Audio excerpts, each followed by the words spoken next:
on the radiation or the radiative power that streams out of life. Just as here on Earth, we most of the time are dependent on the power that streams from the sun. And these radiations are captured by plants to produce food. And it is this food we use in nourishing our physical body.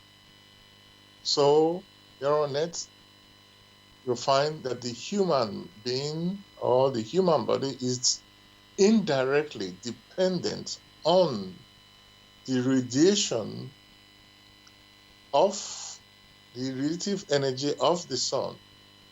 In a similar fashion, the human soul or the human spirit is dependent on the radiative power or energy that streams out of life itself. Because the human soul is dependent, one cannot say that one cannot use the expression experiencing life. What one is experiencing are the effects of life. One may go on to say that this experiencing is what one may refer to as a process of existence. Experiencing in the sense that one is able to personally be involved in this process, in making decisions on which path to follow. There is much to it that can be discussed. Thank you for that, Gregory, for, I could say, distinguishing this word life. So we are clear that, yes, it's much bigger than what we can imagine when we usually use the word life. So thank you for that. And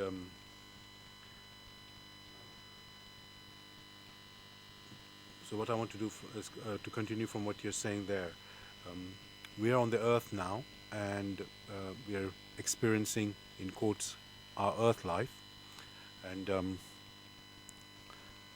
And we've already highlighted that our life began before this earth, before we came encountered on this earth as well. So I said earlier in the previous question that are we exploring? That's what we're meant to do, exploring life. And you've said it's more than that. So basically, what would be, let's say, our, when we come across things in our life experiences, let's say, when people are, let's say, some people may need help in some situation, and then we pass by that,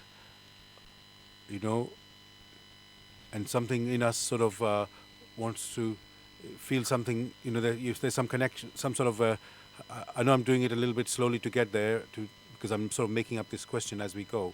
So what I want to say is, this is like experiencing somebody happens, we don't know what's going to happen tomorrow in our life.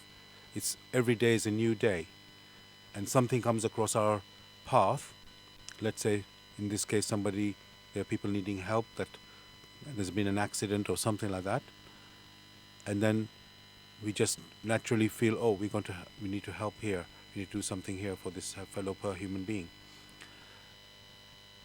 So what I'm asking you, Gregory, in this situation, when things happen to us and we don't know our future or why something's happening to us, is that something we have, let's say, to learn from that situation, that something is happening to us? This sort of, let's say, some accident has happened in front of us. Or is it something maybe we have to redeem, something from the past? Because we never, as I say, we never actually know why something's happening to us. So my question is, when we have that situation occurring in front of us, do we need to, first of all, we just act like a, almost, I would say it, people call it instinctively, but I would say automatically maybe is the more correct, in something that somebody needs help. So when this situation happens, is that like something we're meant, reaping something what we have done from the past, or is there something we're supposed to, something new that we are supposed to learn from it? Thanks for this particular question. It highlights so many points. One thing should be very clear, and that is each personality or human spirit or human soul must understand that they make decisions. When one makes a decision, it's as if one has fashioned out a path, which path it must now follow. And once a decision is made and that path is now being followed, whatever lies in that path, one must then experience. So, experiencing is directly dependent on the decision that the human personality has made, because it has then chosen or selected a path. That path could be sunny or it could not be so sunny.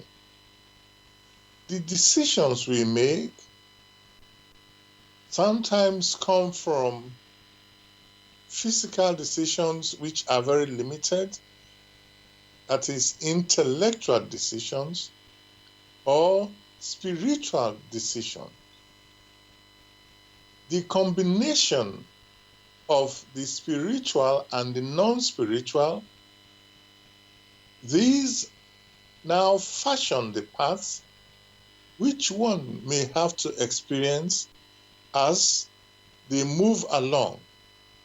For it is these decisions that sort of form the environment, which environment, unfolds as one moves along.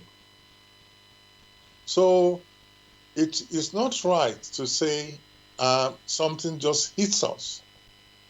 We ourselves must have given the opportunity for that particular thing to hit us through our decision.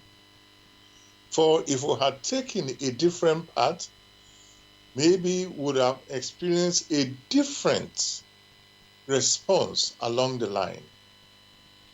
So it may not be called an arbitrary, something just happened and struck us.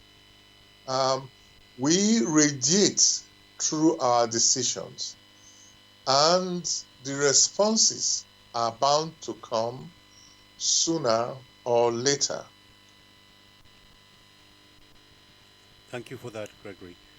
And just to follow up on that, so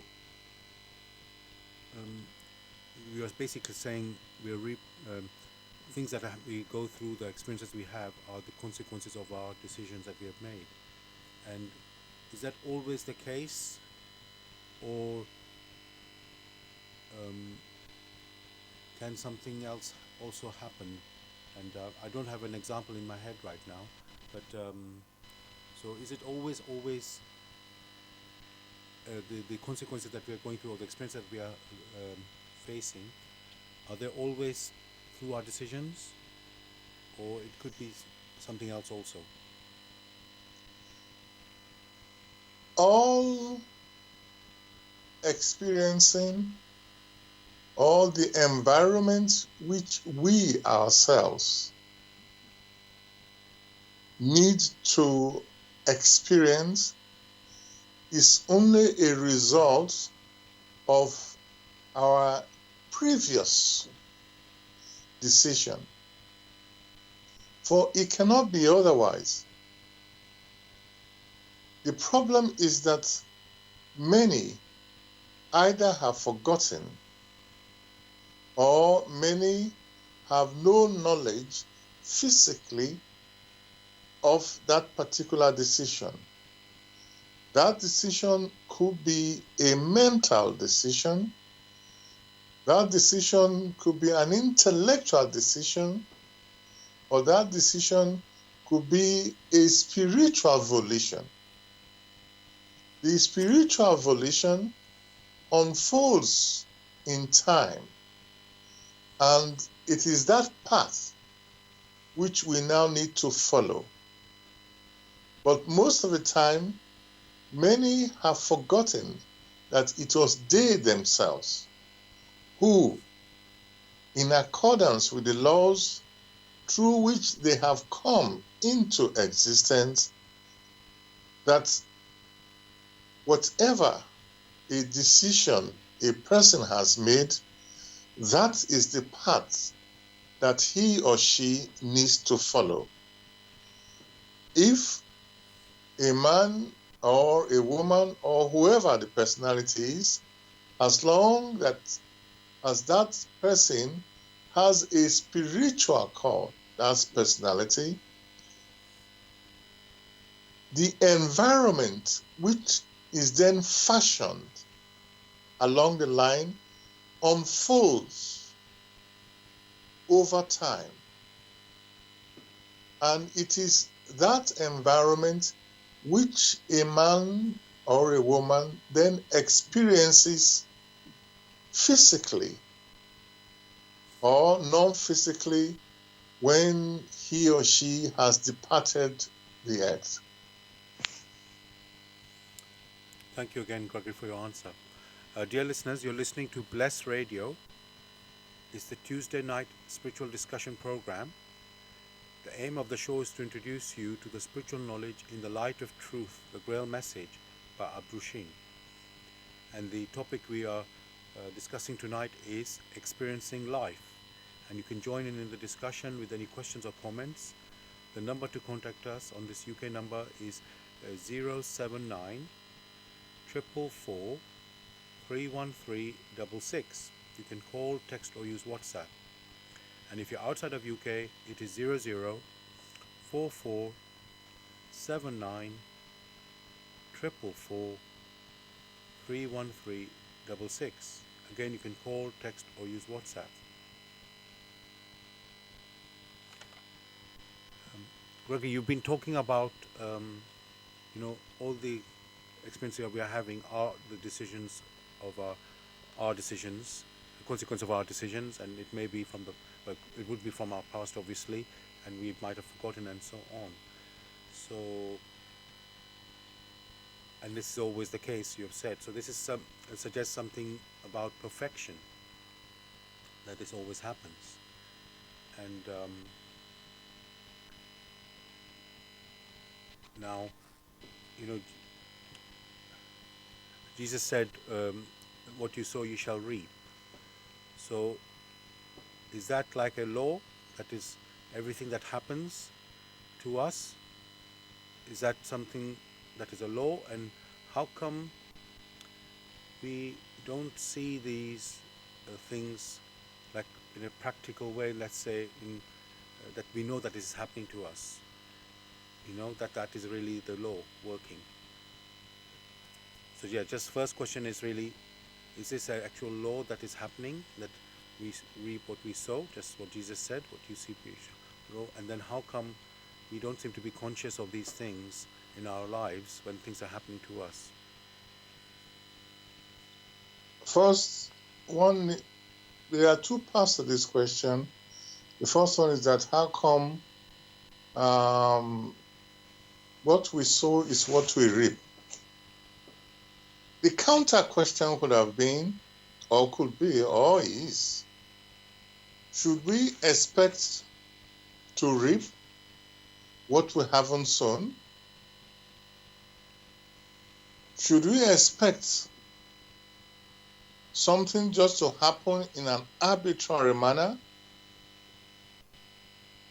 We as human spirits or human souls came into existence through the laws which we now refer to or call the natural laws.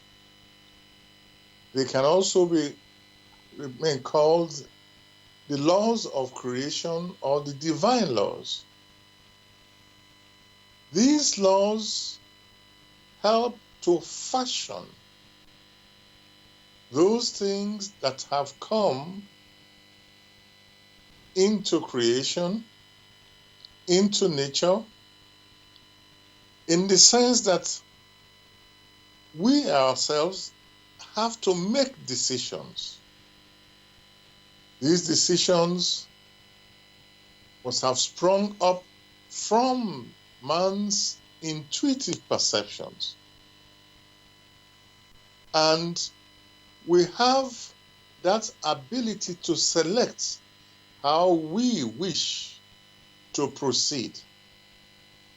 However, once we have selected how we wish to proceed, whatever lies along the path that we have chosen, that is what we will experience. For we ourselves contribute to the environment that is then created on our behalf. It is not an arbitrary environment. We have contributed to it through the selection or through the decisions we have made. These decisions, most of the time, are spiritual decisions. So the paths which we need to choose are spiritual paths, which then unfolds over time. However, there are some decisions which are instantaneous. There are some which takes a long time to unfold. Even our present earth life is only an instant of the unfolding of the decisions that have been made previously, which decisions are weighed and fulfilled within the laws of creation. Thank you for that, Gregory. Uh, Now, I want to go into one aspect about experiencing life, because we made it very clear that every experience we're having is a consequence of our decisions. And so, what I want to ask you now is that has everybody basically has experienced reincarnation? And so we have had many experiences of the past. I just want to check that because human beings have been around a long time now, millions of years, and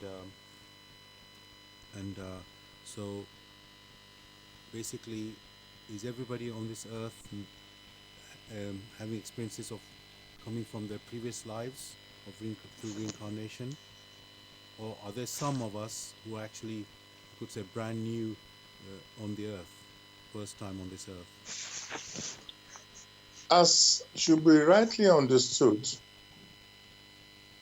life or experiences on earth, or one may refer to it as the existence of the human spirit on earth, that is only an instance.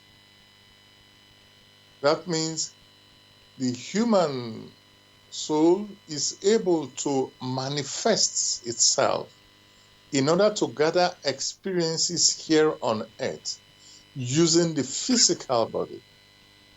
The physical body was born, and whatever has been born here on earth, after some time, when it has completed its cycle, will have to disintegrate. At the beginning, there was the unity or the union of different elements or different substances in the formation of the physical body.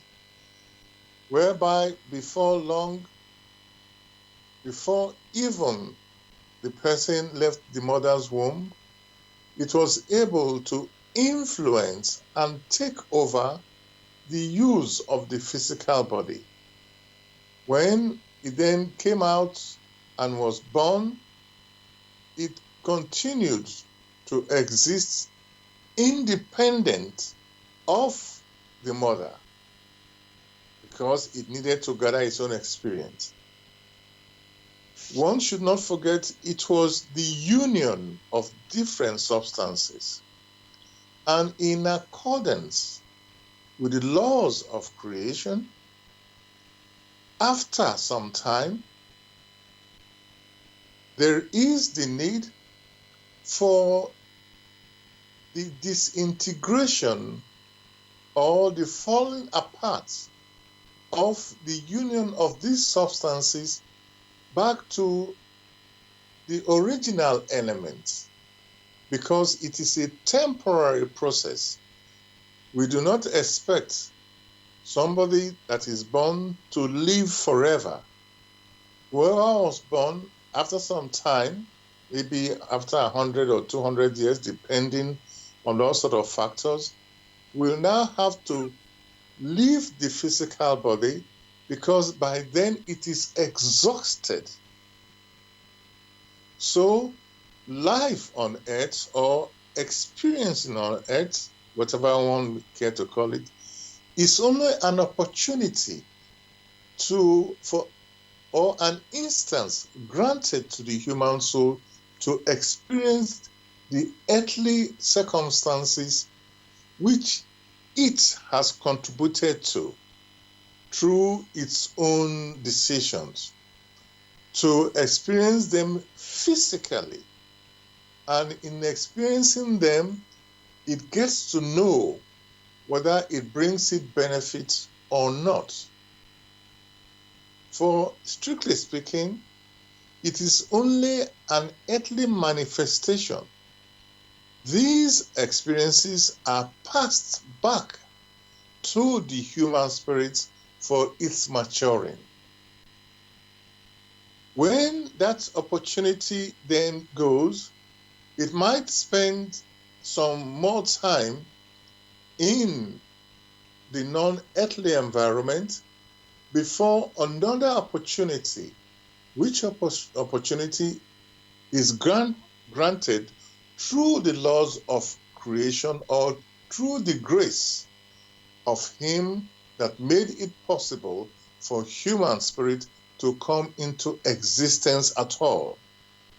Now, whenever it comes back, that's another opportunity granted. That other opportunity, which is conditioned by the spiritual decisions it has made in its previous existence on earth and even previous before that, that now allows it to come for more experiencing. More of this can be found in the work In the Light of Truth, which prepares the human soul for the knowledge that is needed about creation and about its own existence within the scheme of things, such that it becomes very clear that things or happenings or existence are not just arbitrary, but are dependent or are conditioned by the laws through which they themselves came into existence at all. Thank you, Gregory, for that. And dear listeners, um, as Gregory's mentioned there, we refer you to the Grail message. And if you want to get a copy of the Grail message or want to have some more information about the Grail message, you can go to this website, which is www.grailmessage.com. I'll spell that: www.grail, Grail,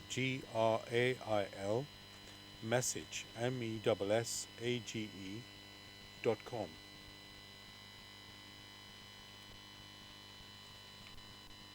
Gregory, many people, I mean, this is a very common thing for people on earth, and we're looking for peace, happiness, in our lives. And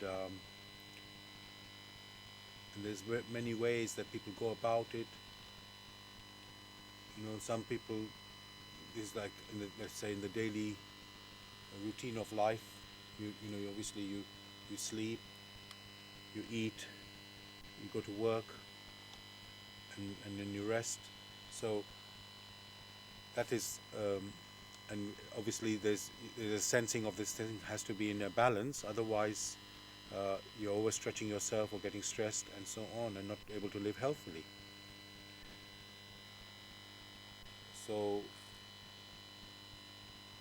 and some people, let's say, they want a little bit more adventure, and for them,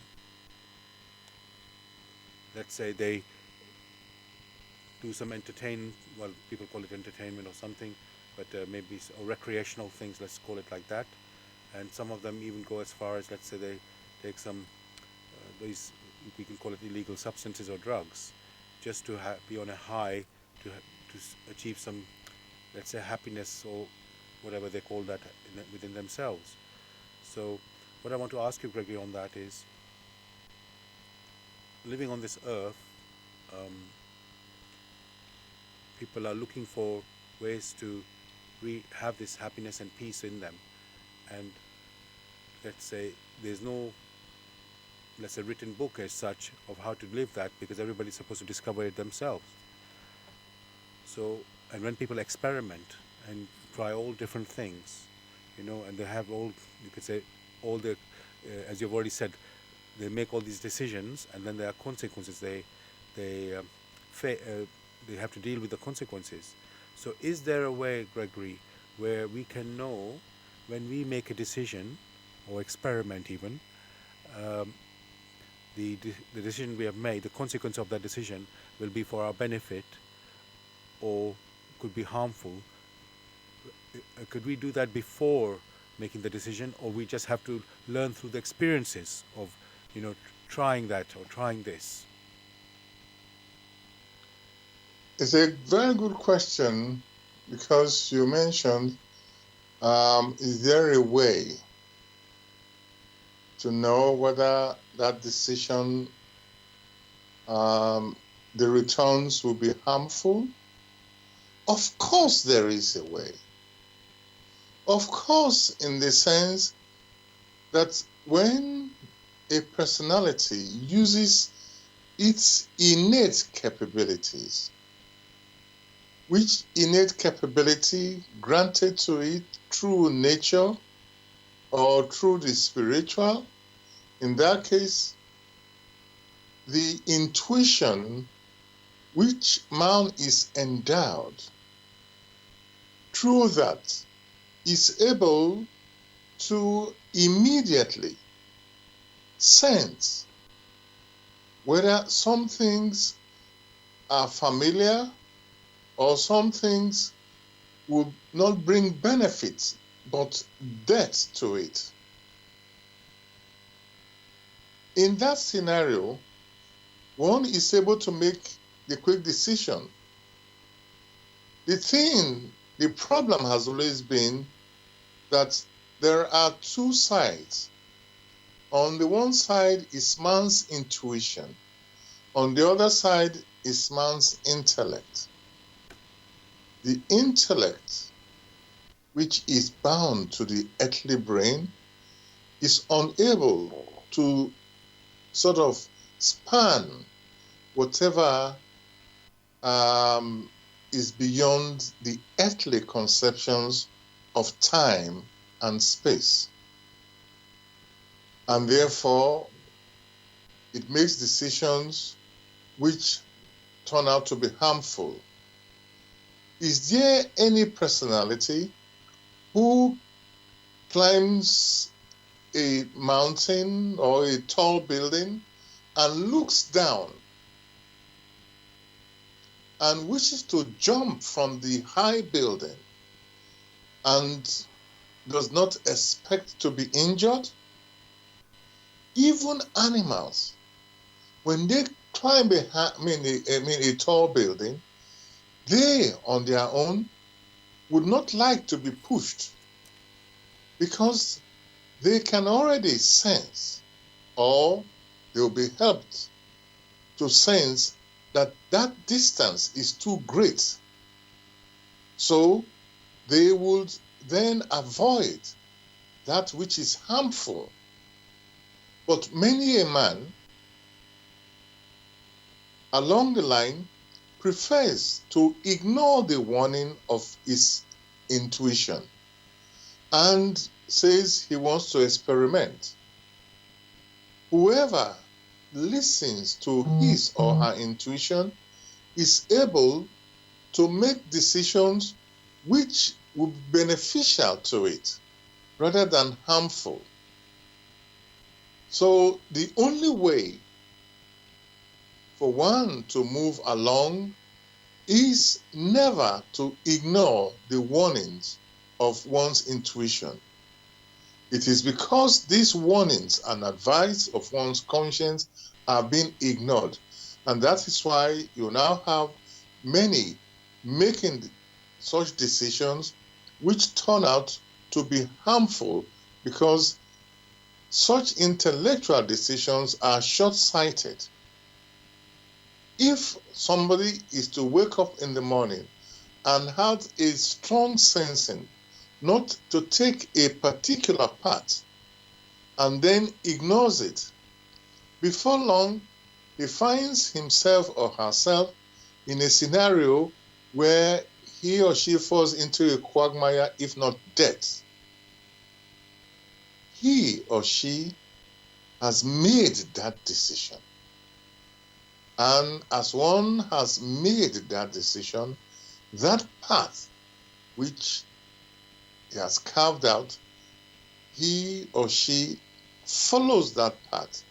And whatever forces lie along that path, he or she must experience it. But should such a personality use its intuition, it may make changes even at the last second. This is only dependent on the free will of man, because man has the possibility to choose which paths he or she needs to follow.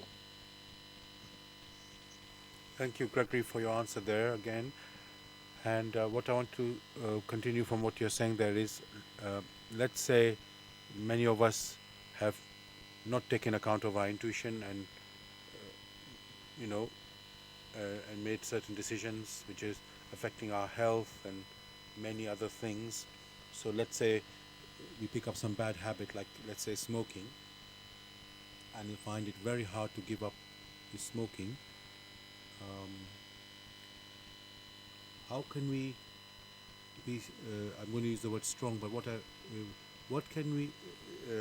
When we have, let's say, got ourselves into trouble, let's say, with whatever vice we've managed to get ourselves into, um, is it possible to, does it always have to be a very tough experience to get out of this vice? It's like, or is there a way out? I was going to say easy way out. Maybe I don't mean quite that way, but yeah, do we have to just suffer the consequences of the decisions we have made, of the vices that we have taken on, and just have to go through the experience, or is there a way we can overcome them let's say, in a speedy way? Of course, there are speedy ways that man may bring in to sort of change the scenario. Like you mentioned, in the initial state, one made a decision without deep reflection. As one traverses that particular path, it's not an instant. One finds that the possibility is also there that there are early warnings. For when one makes a decision, there are feedback, there are reciprocities, there are reciprocal actions at which one may refer to as resonance. As one progresses along that path, this feedback is sufficient to give a strong impression of what lies ahead. These feedbacks may be warnings. So one is not left alone. But if one ignores these warnings, that means one decides to go ahead, then nothing one can do but being left to experience that which lies way ahead, which is likely to be catastrophic. Another scenario which could happen is that in the feedback which one receives as these scenarios unfold in time, is that the inner personality may decide to change itself so much, such that when these feedbacks arrive, because he has so improved himself, the blows that have arisen from the feedbacks, the experiences will be such that it will touch it less and less, because he himself has learned the necessary lesson and is able to move along and even change the paths that it needs to traverse in order to reach a specific goal. But all this depends on the inner man, how he or she matures along this particular path. For if he doesn't improve himself, then the blows, all the experiences which he will need to go through may not be as palatable as the experiences he would have gone through if he has improved himself, understanding the feedbacks and making use of this feedback to sort of make changes to the paths or make changes to the impressions that may assail it as it moves along. Thank you for that, Gregory. Dear listeners, you're listening to Bless Radio. It's the Tuesday night spiritual discussion program. The aim of the show is to introduce you to the spiritual knowledge in the light of truth, the Grail message by Abrushin. And if you want to get a copy of the Grail message or interested in getting more information, you can go to this website, which is www.grailmessage.com. I'll spell that, www.grail, Grail, message, message.com. And the topic we're discussing tonight is experiencing life. And if you have any questions or comments, you can join us, contact us on this UK number, which is 079 444 313 66. You can call, text, or use WhatsApp. And if you're excuse me, if you're outside of UK, it is 0044 79 444 313 66. Again, you can call, text, or use WhatsApp. And just to let you know, you can listen to us on blessradio.co.uk. You can also go to tunein.com and search for Bless Radio, one word. And also you can listen on YouTube. Go to youtube.com and then search for, when we are broadcasting live, that is, you can listen, search for under YouTube, Bless Radio number one, the actual one, digit number one, Bless Radio 1, and then space live stream. And then either sometimes the show, every show is recorded, and you can always listen to it after we finish.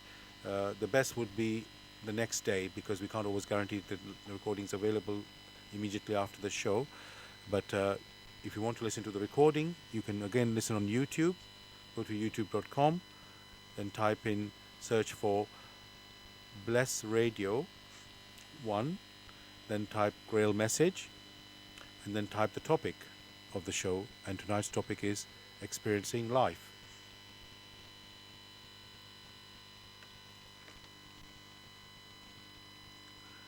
Gregory,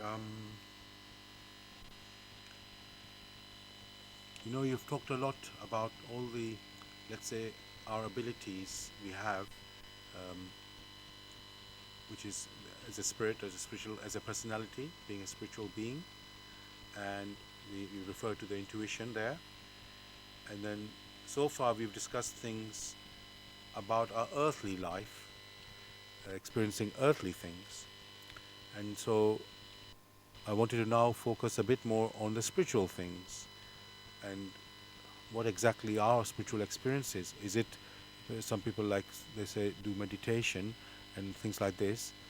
And to me, when I look at it, that's still trying to sort of live on the earth at, let's say, with using practices to calm ourselves on the earth, or to which are helpful on the earth. But we've already said earlier, we talked about reincarnation, but you've already said we were here, we existed before we were born on this earth. We already existed, and that seems to be a mystery for most of us. We were existed before that. So in the end, what I'm asking, Gregory, is what exactly is this purpose of our spiritual life?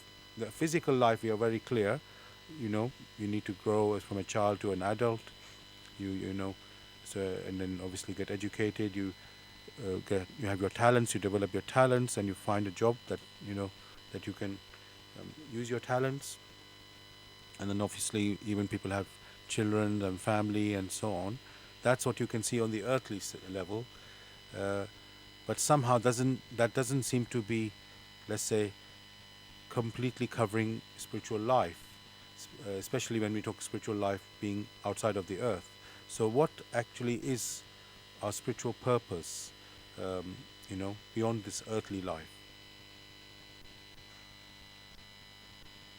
Actually, the human personality has to grow and mature.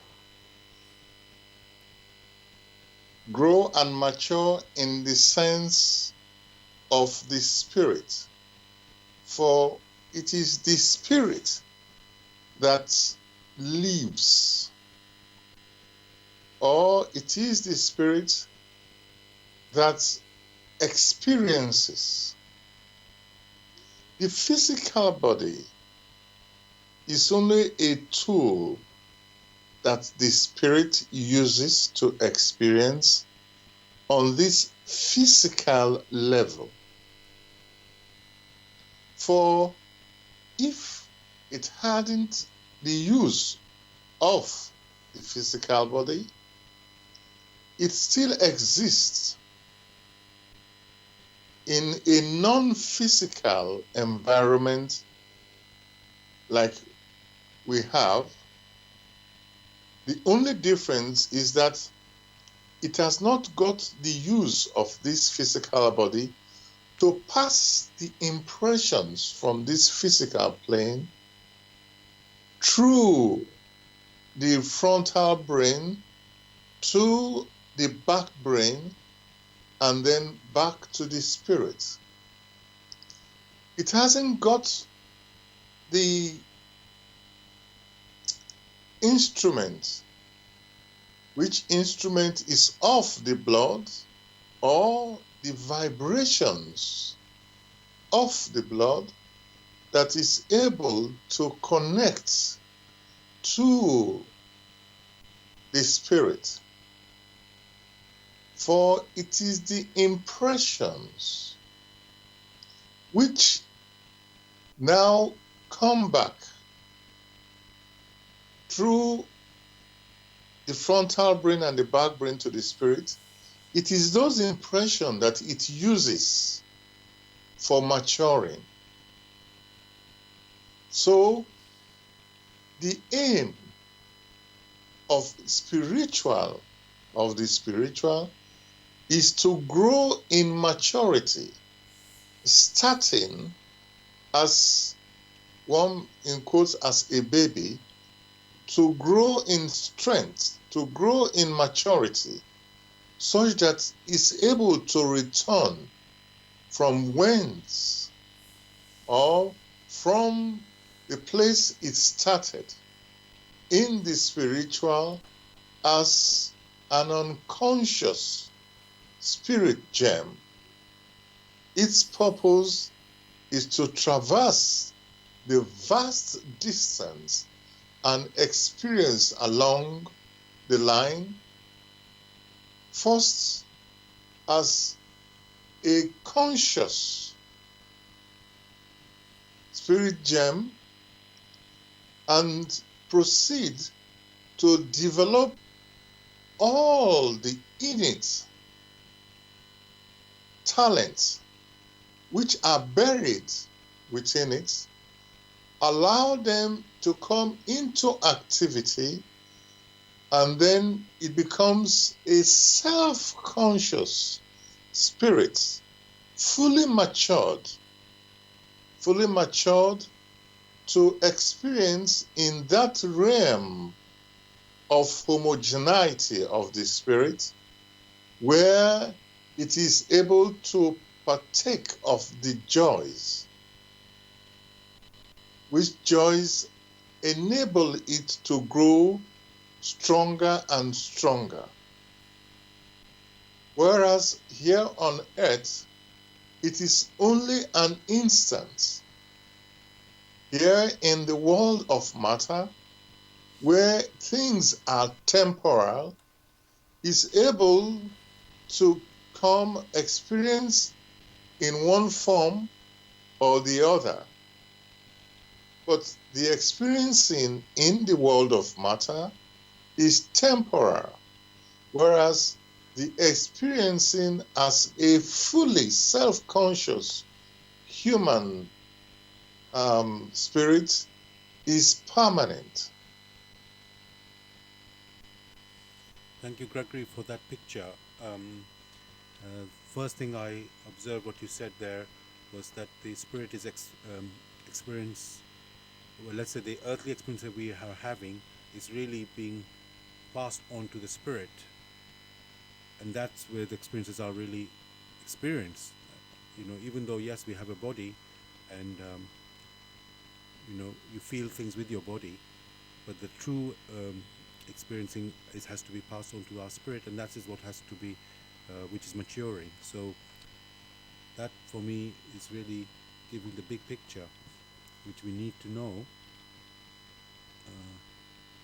To realize that this is not, we're not living on earth like a mundane way where we are just surviving and feeding ourselves.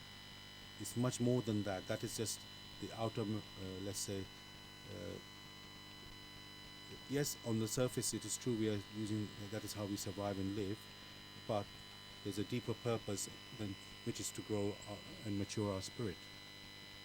And yet we are unconscious of that, as you've already said, because these are things we don't realize.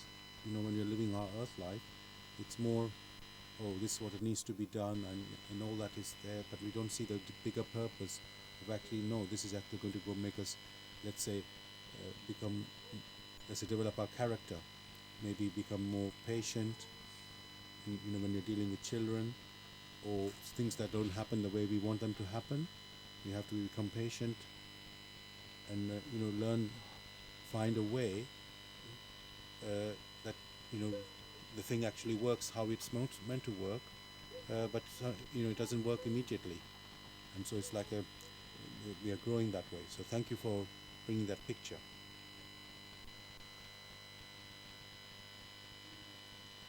Now,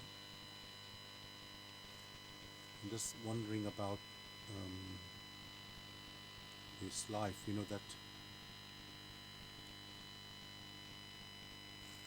how we've been describing it, Gregory, here is like everybody's on their individual journey. Um, and they have to discover their path themselves. And yet, Gregory, we know there are many teachings out there, or in quotes, religions or other spiritual teachings, and people have been following that. So, would you say that those teachings that people are following, in a way, it's they're not so helpful because they sort of indoctrinate you, into a particular set way of doing something, and really, from what you have said, we are meant to discover everything ourselves. So, can you just sort of explain that? Are we meant to follow these other sort of teachings that are out there, uh, uh, sort of to guide us, or are we just to find everything by ourselves? Again, thanks for this particular question. Whatever comes our way, that we must examine. For only through personal examination can we now have returns and being able to separate that which is useful from that which is not so useful. Most of the teachings you may be referring to only act as pointers to the reference laws of nature through which the individual came into existence. Whatever teaching there is which does not point to the laws of nature through which all came into existence that teaching itself cannot be right. For what every personality knows is that we came through nature. So nature is the reference framework through which all things can be judged. So each teaching that we have permitted ourselves into, for this is based on decisions of the Spirit or the free will of the Spirit, even before we were born to a particular teaching or born into a particular teaching, or different parts of the earth. All this depends on our inner decisions, because there is the need for the personality to experience here or there. So once a person is in touch or is in tune, in quotes, with a particular teaching, the first assignment he or she has is to examine it thoroughly. Only through personal examination can it make sense of it, else it is not yet alive. For being alive only means there must be rigorous examination of this teaching. Thank you for that, Gregory. And I want to give an example of, you could say, a doctrine or belief where people say we are all sinners, and we need to believe in Christ, who, let's say, he died to redeem us. And it seems so strange, when you compare with what, if I say compare, if you, what we have been saying on this program today, everything is, you're saying weigh and examine individually ourselves, whatever you come across. And here somebody's saying, or people are saying, oh, we are all sinners and we need to be saved. Well, that's the implication. And how we're going to be saved is that we have to believe in Christ and follow Him like that. And, you know, and it's almost like you're, there's no other way. That is the only way. But when you look at it, it's like you're just asking someone to believe that or accept that, and not, it doesn't feel very, let's say, healthy that it has to be this way. Because I know I'm going on a little bit round and round, but why I'm saying is I'm reflecting on this question. Some people are saying, we are sinners and we need to be saved, and Christ is the Savior for us. So when people, when somebody, or this is being let's say, put out, first of all, is that right what they're saying, or really, in a way, we have to save ourselves? Because because everything we have said has to be logical, makes sense logically. So yeah, if you can say something about that. So some people are claiming that we are sinners, all of us are sinners. Is that correct? Number one. Number two, if we are sinners, we have to be saved. Is that through Christ? Has to be by belief in Christ, or is there another way? The first statement that we are sinners. The question, we are sinners, we have sinned against whom? Have we sinned against nature by coming here to experience? Therefore, they themselves must explain what they mean by we are sinners. And when it is then continued that we must believe in Christ, the only response one will give there is what Christ Himself said: by their works we shall know them. By their works we know those who are sinning. By their works we know those who follow Christ. To follow Christ is to fulfill the laws of creation which Christ Himself fulfilled. So if we have the scenario where He Himself, the Master, fulfills the laws of creation and His works testify to it, and then the people who wishes to follow Christ is so indolent and does nothing and sticks to rhetorics, thinking by saying Christ, Christ, He will come along, that already tells you he or she has failed woefully. For to follow Christ does not mean to accept things which He Himself doesn't understand. To follow Christ means to fulfill that which Christ Himself has said, has put forward. They should dig very deep within His words and find the examples that He Himself has given. One of the simple examples He gave when it was asked, who is my neighbor? Because He had said, love thy neighbor as thyself. And they weren't satisfied with that. They went on to say, and who is my neighbor? And He gave a perfect example, which example resonates with the law of the attraction of homogeneity, of kindness, of humility, Where are the human spirits here on earth who call out to Christ, who fulfill those conditions?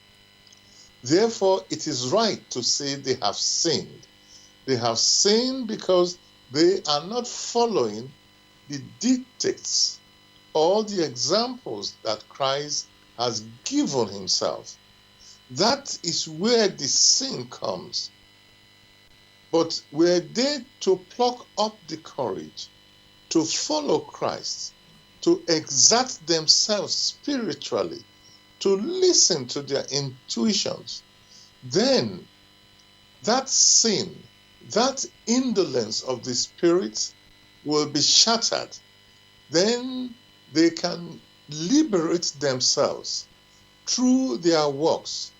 Hence, by their works, they reveal those who belong to Christ. Thank you so much, Gregory, for that. And I know we've been mentioning the laws, natural laws, the divine laws, the laws of creation, and I thought it'd be appropriate now if we tell people or share with people what are these laws, and so they can actually reflect on them, because you said the topic tonight is experiencing life, and you can only experience life once you are aware of things, you know. So let's, Gregory, please tell us these natural laws or divine laws, as they are also called, or also referred to as the laws of creation. Actually, though it has been mentioned already, when one hears the word or the expression, the laws of nature or the laws of creation, many reflect on social interaction laws.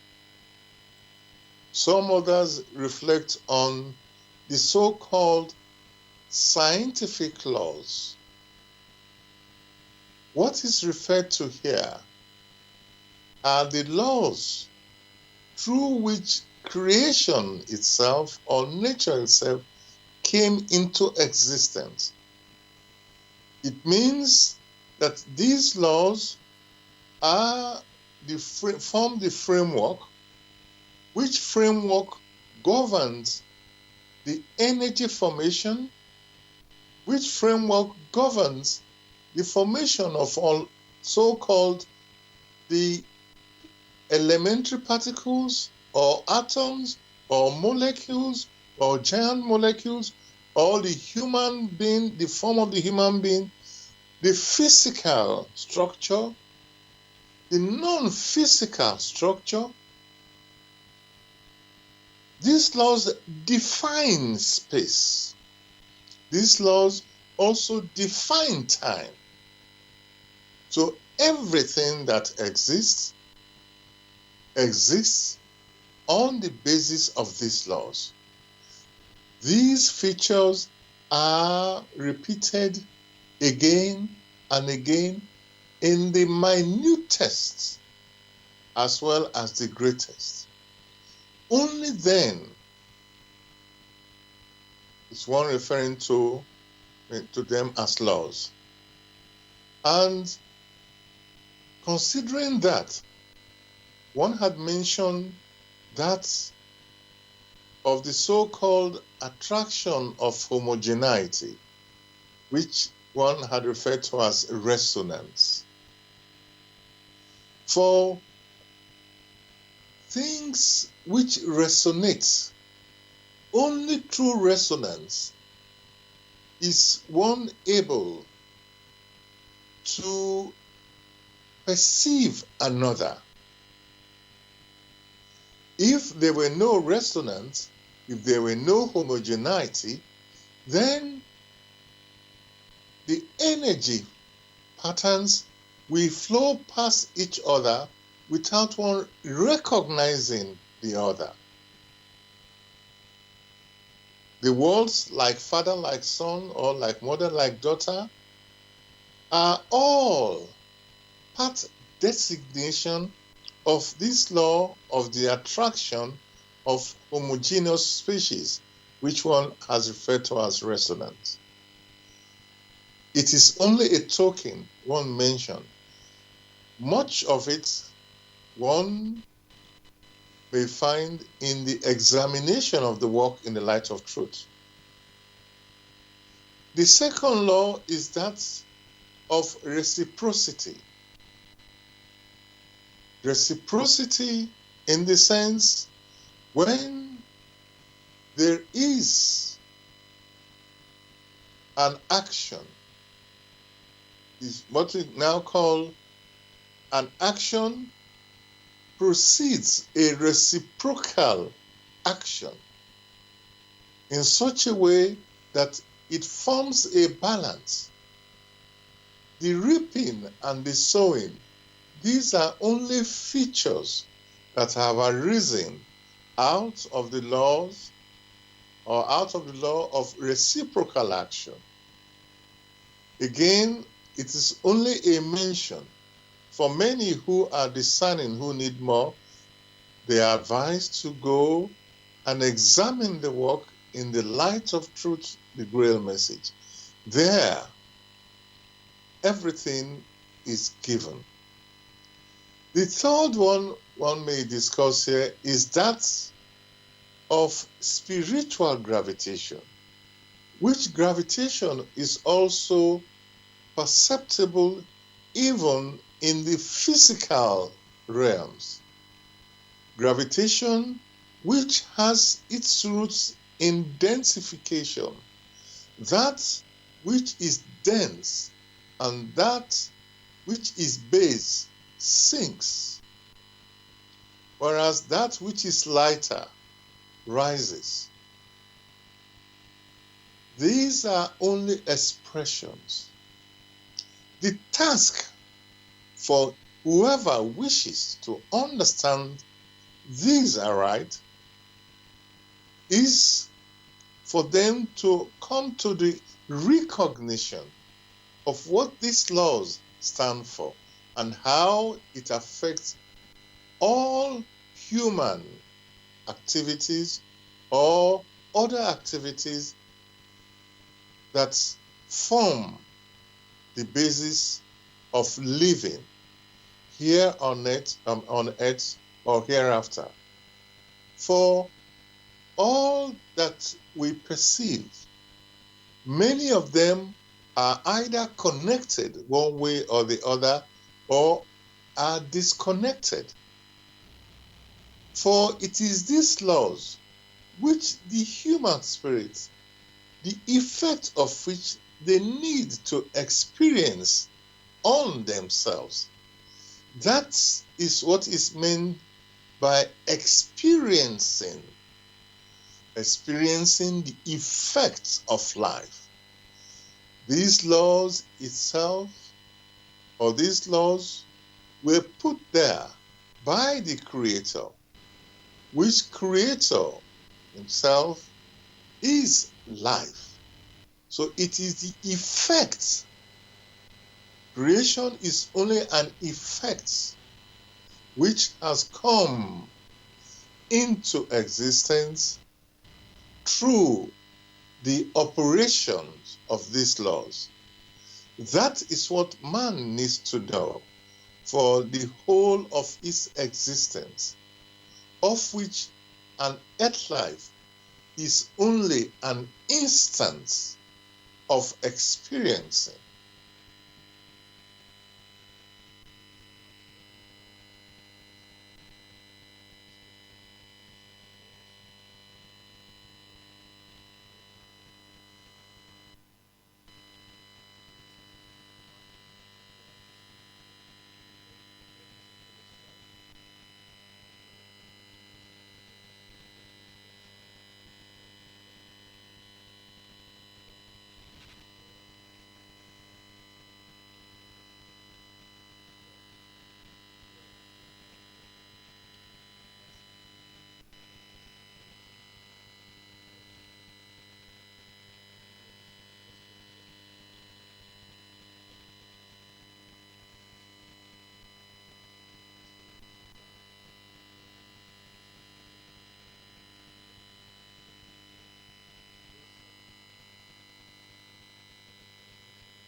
Of course, one must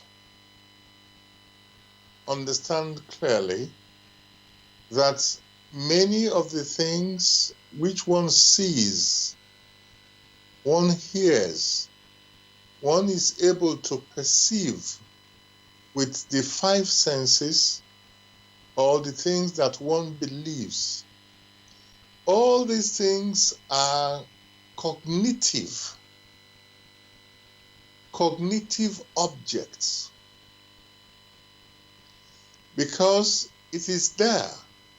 Nature has provided these things. What is different is that although we see them, we make use of them, but we still have not recognized them. Recognition, strictly speaking, is that of the activity of the inner person, that of the spirit. It is the spirit that recognizes the features.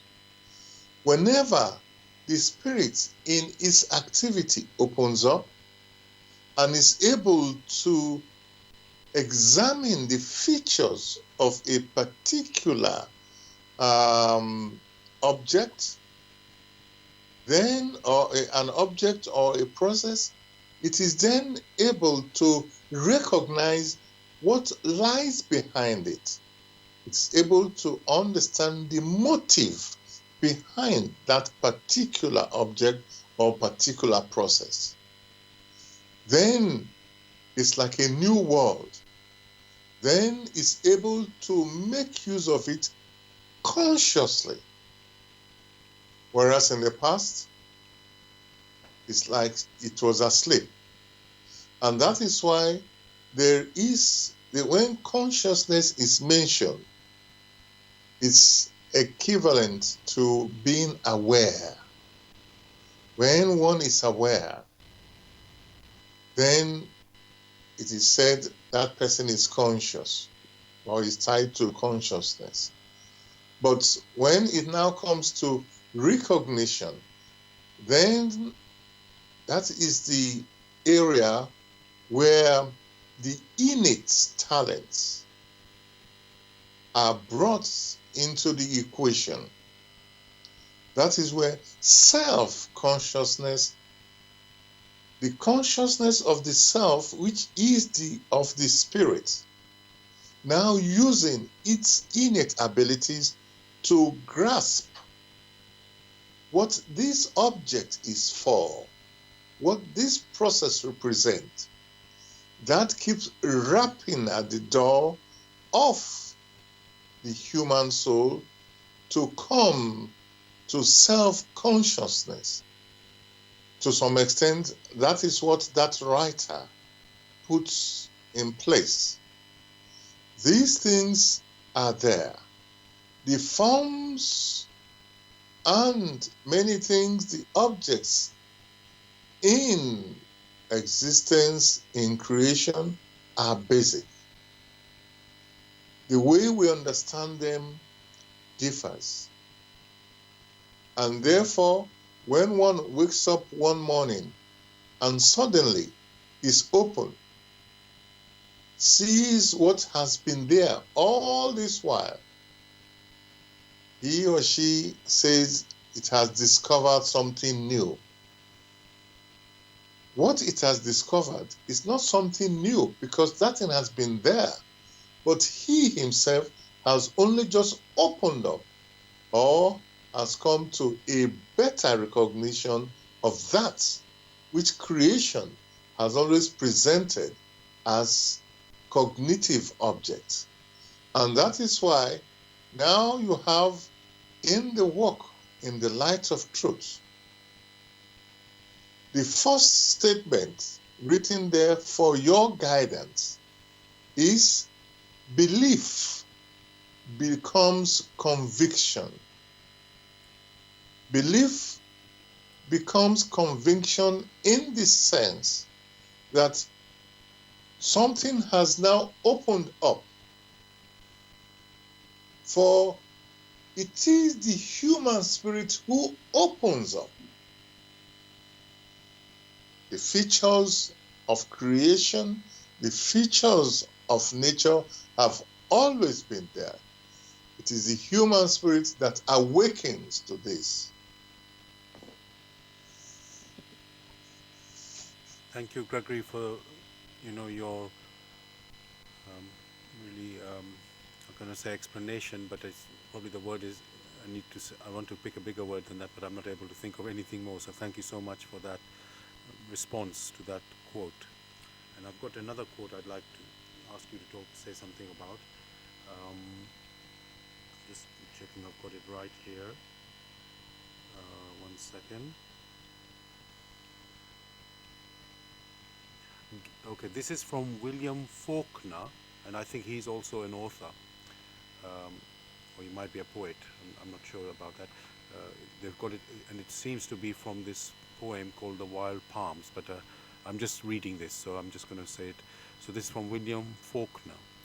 Given the choice between the experience of pain and nothing, I would choose pain. So I'll say that again. Given the choice between the experience of pain and nothing, I would choose pain. So, Gregory, what is that? What do you think that person is saying there, or trying to say there? Pain is only a reciprocal action of what a personality may have to go through because it has put some things into creation. Nothing comes from nothing. From pain, one may mature, learning what lies behind it, learning the motive of pain, the motive force behind pain. Whether it be sorrow or joy, the human spirit, which is the inner personality, uses this feature to mature. Nothing comes from nothing, and therefore is of no benefit. Nothing is of no benefit from a human spirit who intends to make something. From pain, one can still benefit, and that is something. From nothing, there is no benefit. Thank you for that.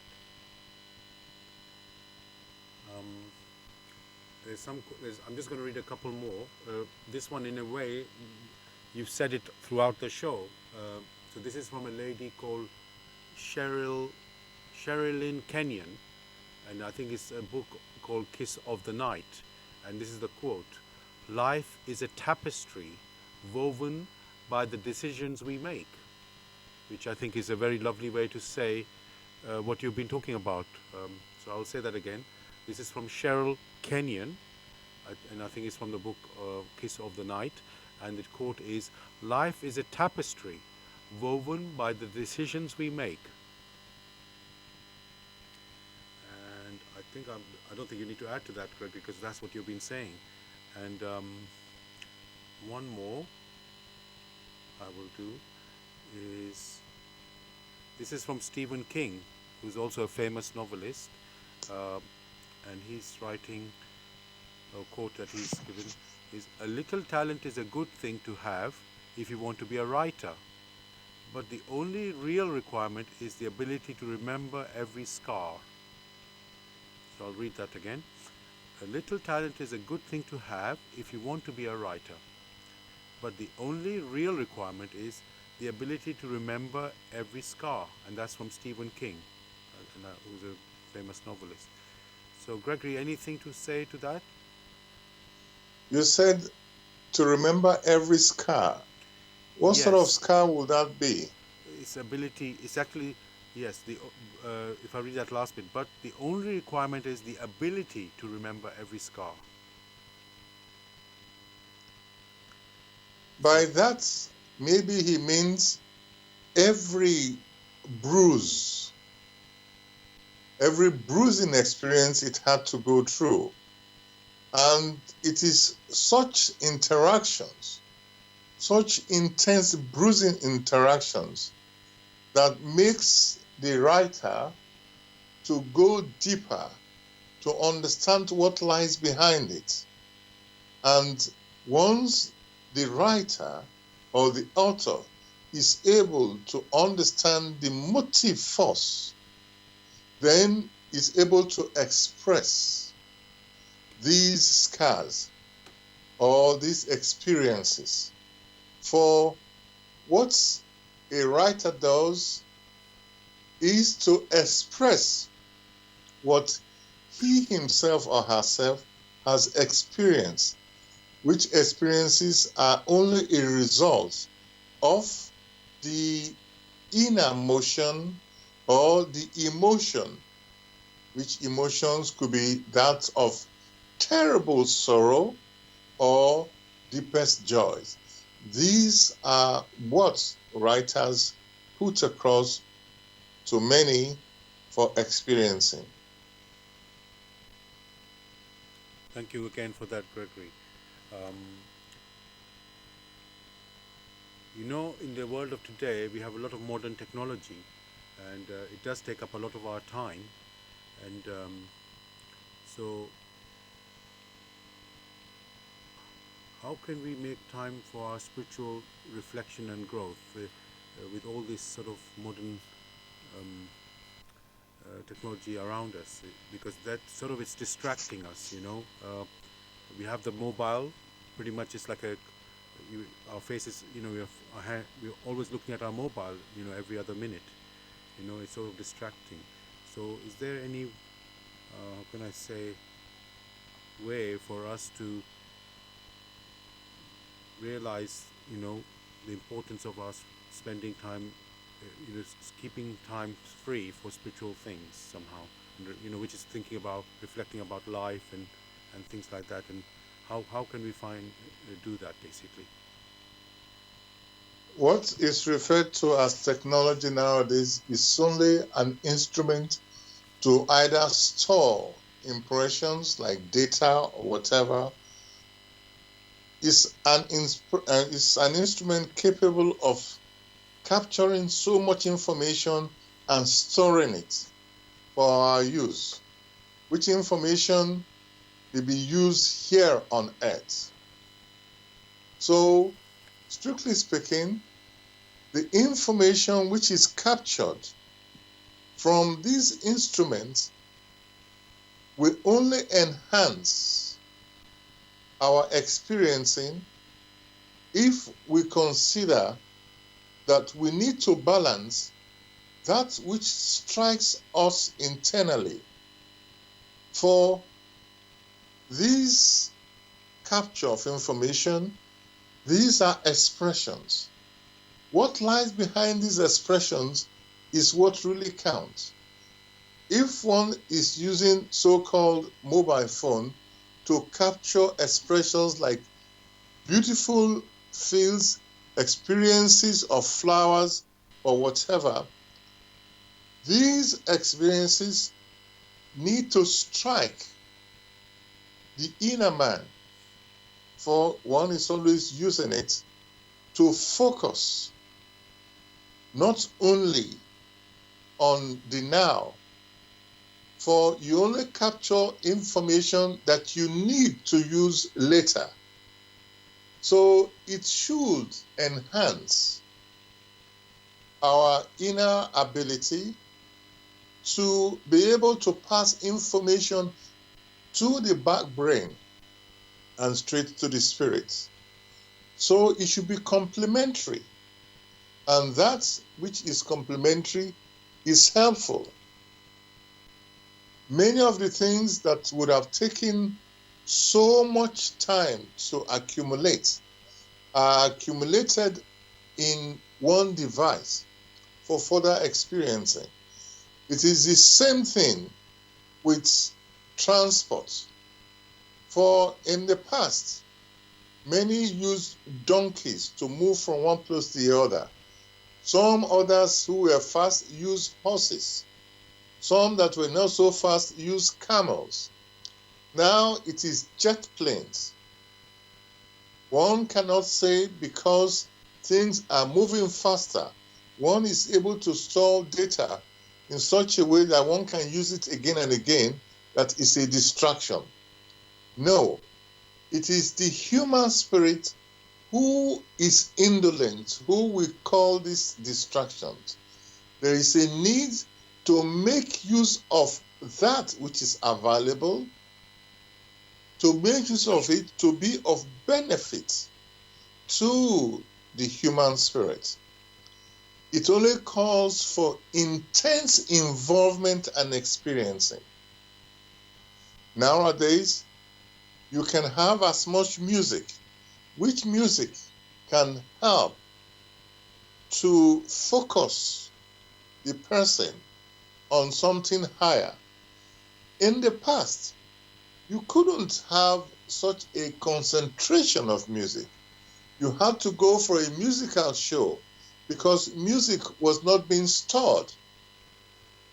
Are you now going to blame the opportunity that granted you that music, which also helped in the liberation of the soul? Are you now going to turn around and say, no, that is bad because you have this instrument to capture this music? On the other hand, such a concentration, if used aright, should be of benefit to the inner man, that is the human spirit. So it depends on how you use it. If it is used in such a superficial manner, it becomes a distraction. Distraction because it is used in a one-sided manner, whereas whatever one has, one should make use of it to be of benefit not only to the physical, but also to the non-physical. Thank you for that, Gregory. And I just, from what you've said there, things are happening quicker and quicker with with the tools and technology that we have. Um, Now, and what I want to go to talk about now is the time we live today, with all this technology and everything going on. Is there all this quickening? Is is there something behind this quickening that to speed us up somehow? Because everything's always let's say going in. Let's say there's a progress. It can be up or down, of course, and you could say with wars and things and the human behavior, some things have, let's say, are doing. In some ways, we are becoming more. You could say more civilized. Not. It's difficult to say because there's so many bad things at the same time happening, and yet you do see some progress in human civilization. So, with this speeding up of things, Gregory, is there some purpose in that to lead us somewhere in the time we live now, or it's just it's just an ongoing thing that it'll always be this way? The speeding up of things is only helpful. Helpful in the sense that what would have taken such a long time to experience comes within a very short span, a short space of time. So, like 1,000 years is as one day. All this depends on the intensity of experiencing.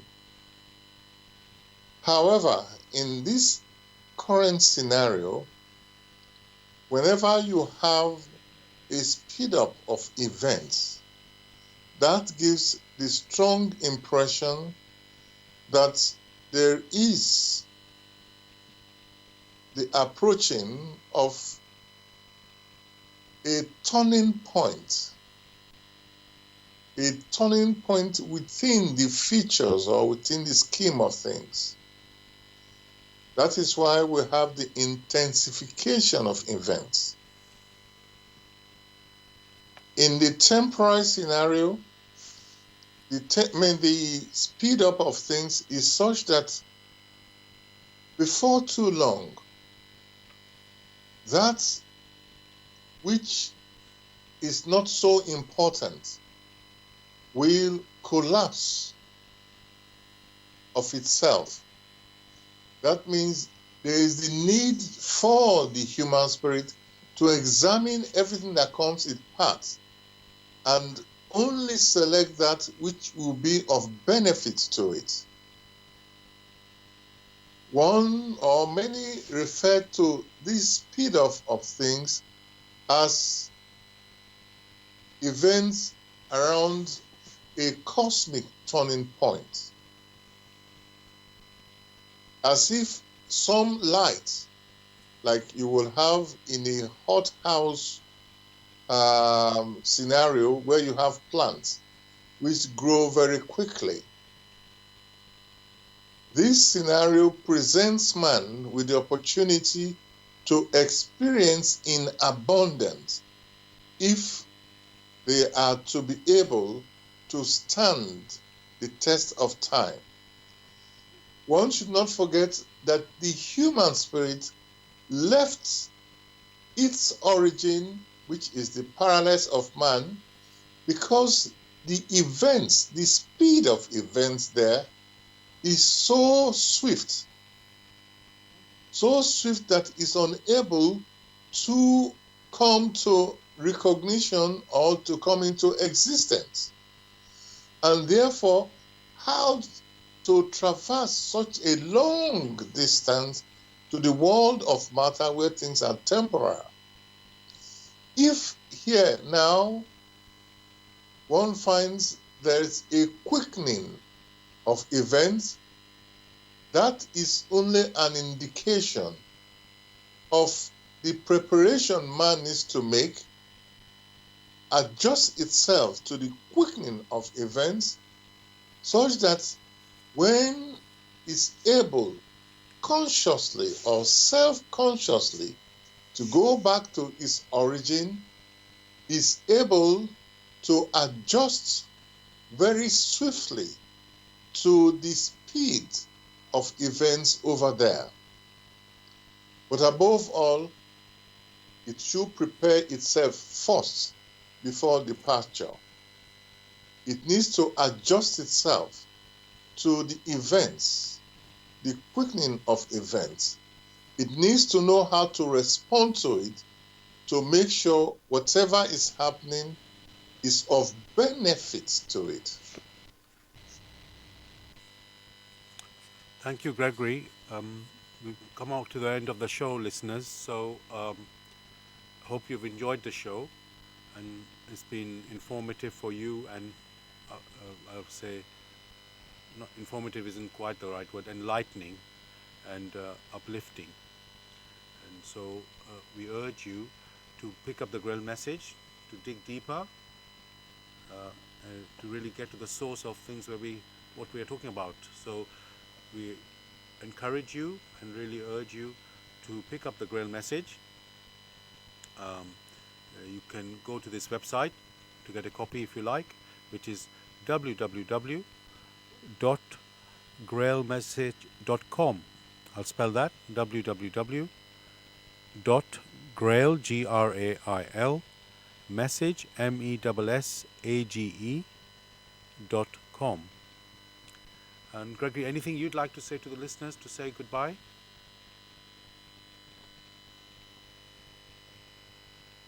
Oh, Gregory, are you there? Yeah, I wish them a beautiful week.